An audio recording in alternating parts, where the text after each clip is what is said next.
I thought I had found contentment in life, married into a wealthy family, yet as I sat across from Mason in the hotel lobby, his mocking comments about my seemingly modest life shattered that peace. His voice cut through the quiet, taunting me with his latest boast. He had married the daughter of the president of Goldsmith Enterprises. His laughter rang in the air, but it was the mention of Goldsmith Enterprises that piqued my interest. The name sounded familiar, though it took me a moment to place it. As Mason continued to brag, oblivious to my amusement, the pieces clicked into place.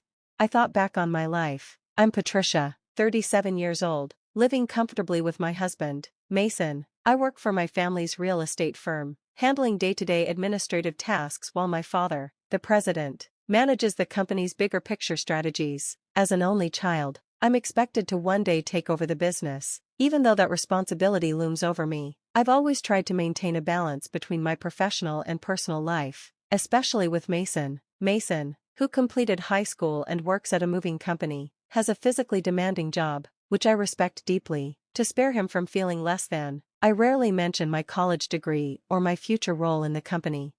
We met through a mutual friend during college, after Mason's company helped her with a move. Initially, he showed interest in her, but after she rejected him, we started to connect. His easygoing nature complemented my meticulous one, and our relationship grew. We married in our late 20s after a brief courtship, and his family accepted me warmly, making it easy to fit in. For the most part, our marriage was smooth. Mason's demanding job often left him worn out, but he always made the effort. Even on his hardest days, he showed appreciation when I stayed up to share a meal with him. I considered myself fortunate to have such a thoughtful partner. However, after a year of marriage, our once harmonious life began to show signs of strain. One night, as we were getting ready for bed, Mason unexpectedly brought up the topic of children. His voice, tinged with irritation, took me by surprise. Though I also wanted children, I believed it would happen in time. It's only been a year, there's no rush, I reassured him. But despite my calm, Mason grew more insistent, quoting statistics about the odds of conceiving within a year. The number he mentioned seemed high, but I suggested we get tested if he was concerned. If you're worried, maybe we should both get checked, I said, hoping for a cooperative approach. His reaction stunned me. What are you implying? That it's my fault? He snapped. It's usually the woman's fault. His words were laced with contempt. I had never placed blame on him, yet Mason seemed determined to hold me responsible. It's definitely the woman's fault, he added coldly. I was taken aback, barely able to respond. Of course, I said quietly, so you get tested. I'm too busy with work. His retort was equally harsh. I have a job too. You know, you're just floating along in your dad's company. His words stung, and though I worked hard in my role, I was learning under my father's guidance, preparing to take on the company's leadership. That night, no further discussion was possible, and we went to bed with a heavy silence between us. Over time, Mason's attitude changed significantly. One evening, after a long meeting with my father, I came home to find him fuming over dinner not being ready. I'm sorry, I apologized quickly. I just got home 15 minutes ago. I'll start cooking now. But Mason brushed aside my explanation. Typical of a small company boss's daughter, he sneered, unaware of the scale of my father's real estate firm, which employed hundreds. His bitterness seemed to overshadow our daily lives. That evening, as I hurried to the kitchen, I suggested he unwind with a drink while I prepared dinner. Alcohol, though fleeting, had become a regular presence in maintaining peace. It pained me to see our relationship reduced to this. The next morning, his cold demeanor lingered as he left for work. His parting words were sharp, "Make sure dinner's ready when I get home." I sighed, focusing on the day ahead. I had taken the day off to visit the gynecologist for fertility tests, something Mason had insisted on, even though he refused to participate himself. It was frustrating to face this on my own, but complaining wouldn't solve anything. If the problem was mine, I was determined to start treatment immediately. Time was critical, fertility declines with age, and I needed to act quickly. The clinic was crowded, and I waited an hour for my examination. After several tests, the doctor explained the results would be ready at my next appointment. The possibility that I might be the cause of our fertility struggles was daunting, but I resolved to take whatever steps were needed. When Mason came home that evening, I told him, "I went for the fertility test today." His response was dismissive. "Figures, if the problem's with you, it's good you're getting tested. Let me know the results." His assumption that I was the sole issue hurt, but I held back my frustration, unwilling to escalate things further. 6 years later, I was 37, and our attempts to have a child had still failed. Mason seemed to have resigned himself to the idea of never becoming a father. His late nights grew more frequent, and sometimes he didn't come home at all. When he did, he casually explained that he had been out drinking and singing karaoke, behaving more like a carefree college student than a dedicated husband. It was becoming unbearable. Meanwhile, my career continued to demand more of my time, and I had to set aside the dream of starting a family. But Mason's behavior was crossing a line. He no longer respected our marriage. One day, while he was off work, Mason left the house but forgot his phone. When it rang, I picked it up to put it in our bedroom, but the caller ID displayed a name, Diana. Assuming she was a colleague, I answered the call to let her know Mason had left his phone at home. "Hey, Mason, you're late. I've been waiting for 50 minutes. Hurry up or we'll miss the park opening. We haven't had a date in so long," a flirtatious voice said. I froze. The mention of a date made my heart race. This wasn't just a colleague. Mason was seeing her romantically. My hands shook as I ended the call, anger and disbelief rushing through me. While I had been concerned about our potential infertility, Mason had been casually carrying on an affair. His growing distance and indifference suddenly made excruciating sense. Still holding his phone, I unlocked it with his birth date and scrolled through his messages. The evidence was undeniable. His conversations with Diana were full of affection and intimacy, a gut-wrenching confirmation of my suspicions. I carefully documented every detail, capturing screenshots of the messages and call logs on my phone. Then, I placed his phone back in its usual spot, pretending nothing had changed. A month went by in this unsettling waiting period. One day, my father, who was the president of our company, called me into his office.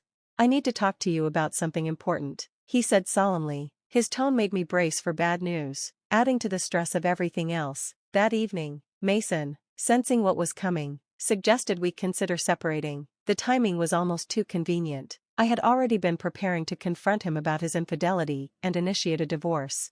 "Yes, let's divorce," I responded immediately. Mason seemed surprised by my lack of resistance, likely expecting me to hesitate. His relief was probably fueled by thoughts of a future with Diana. Hurt, he handed me the divorce papers the next day, which I signed without a second thought. "I'll file these tomorrow. I'm leaving the house," he said casually. "Are you sure about the mortgage?" I asked, wondering if he had thought through his financial situation. His job, while demanding, didn't pay enough to cover the payments on his own, but I didn't feel obligated to help him transition. A few days later, I moved back to my parents' house. They were initially worried about me but became furious when I revealed Mason's betrayal. Their support made it easier for me to move forward. I threw myself into work, using my job as a distraction from the emotional wreckage of my failed marriage. A year flew by in a whirlwind of projects and responsibilities. One evening, noticing how worn out I was, my father suggested I take a break. "Why don't you go on a trip? Things will only get busier next month," he said, concern in his voice. Grateful for the suggestion, I decided to take a solo trip to the Northeast, craving peace and a change of scenery. The fresh air there revitalized me, and the kindness of the locals helped restore my spirit. To cap off my trip, I booked a stay at a famous hotel in Los Angeles. After checking in, I relaxed in the lobby with a welcome drink, letting the stress of the past year melt away. For the first time in a long while, I felt hopeful about the future. The calm atmosphere of the lobby embraced me as I sipped my drink, enjoying a rare sense of tranquility. I joked to myself about moving to Los Angeles when I heard a familiar voice interrupt my thoughts. "Hey, what are you doing here?" I turned, startled, and my heart sank. It was Mason, entering the lobby with 2 large suitcases, the last person I expected to run into during this healing journey. He was accompanied by a young woman, probably in her early 20s, with flawless skin, bold makeup, and striking red nails. She wore a short skirt that seemed out of place for the chilly weather, but her confidence made it work. "Mason," I exclaimed, disbelief in my voice. "Who is she?" "Oh, let me introduce you," Mason said, his grin wide with excitement. "This is Diana, my new wife. We're on our honeymoon, and guess what? She's the daughter of a wealthy businessman."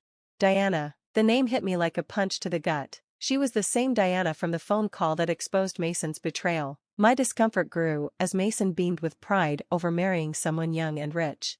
"You're here alone? How sad," Mason sneered, his words dripping with disdain. Diana eyed me with a smirk.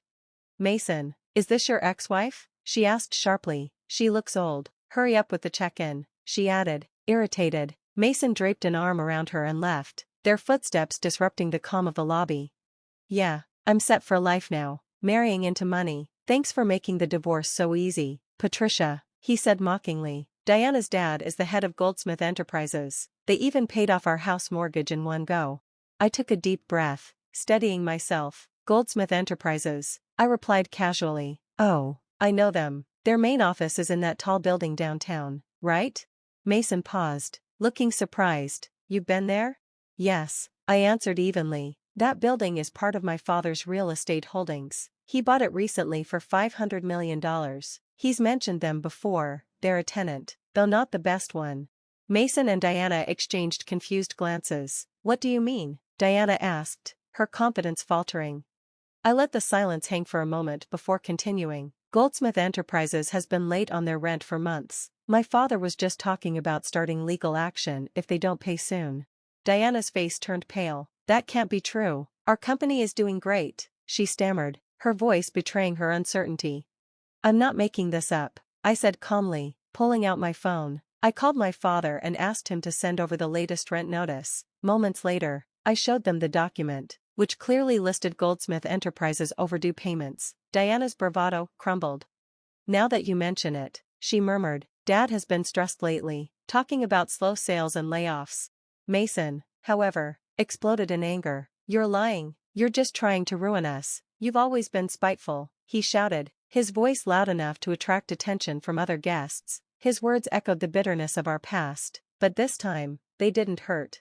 Spiteful? I repeated, my tone calm. Mason, I have no reason to care about your life. You moved on, and so have I. I just feel sorry for Diana. Did you marry her for her money, just like you rushed into marriage with me to have kids? You always blame others for your problems, but here's the truth, I'm completely over you.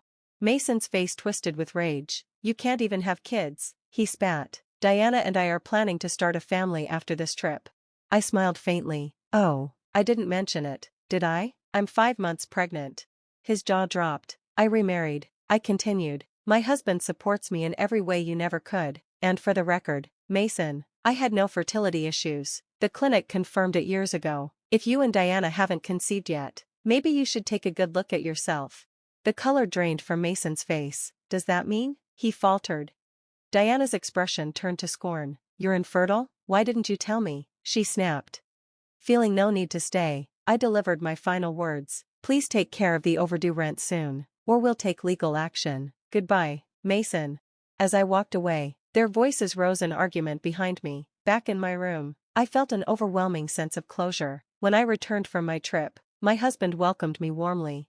Welcome back. I hope you had a chance to relax. I did, I replied with a smile. For the first time in years, I felt truly free from my past. Later, I learned from my father's connections that Goldsmith Enterprises had fallen into financial ruin, plagued by scandals and debts. Mason's dreams of luxury crumbled just as quickly as they'd been built. Meanwhile, my life was filled with new beginnings and genuine love. I had moved on, not just from Mason, but from the shadow he once cast over my life. Thanks for watching. See you again in the next video. Stay stunned.